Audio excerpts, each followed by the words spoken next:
bir tankçı xəstəm olmuşdu. Mən o tankçıya məni maraqlandıran bəzi texniki suallar verdim ki, şuuru aydınlaşsın. Yekunda ona sual verdim ki, bəs tankın içində neçə nəfər olur? Onu da mənə dedi və sonunda mən ona həvəslənib soruşdum ki, sizin bölmədə neçə tank var? Burada artıq o tam şuuru aydınlaşdı. Dedi, doktor, bu hərbi sirdir, bunu sizə deyə bilmərəm. Sizi ruhlandıran bir xəstənin həyat hekayəsini bölüşə bilərsinizmi? Çox xəstələrim olub, çox pasiyentlərimiz olub.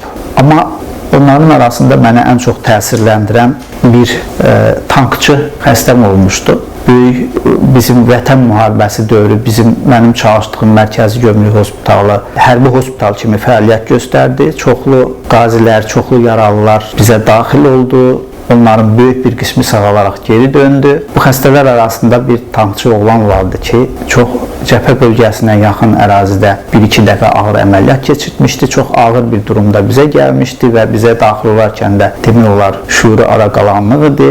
Mən o tankçıya məni maraqlandıran bəzi texniki suallar verdim ki, şuuru aydınlaşsın. Yəni onun tankın mərmisinin ölçüsündən, hansı məsafəyə atdığından tutmuş bu suallarla onu bir qədər canlandırıb yekunda ona sual verdim ki, bəs tankın içində neçə nəfər olur? Onu da mənə dedi və sonunda mən ona həvəslənib soruşdum ki, sizin bölmədə neçə tank var? Burada artıq o tam şuuru aydınlaşdı. Dedi, doktor, bu hərbi sirdir, bunu sizə deyə bilmərəm.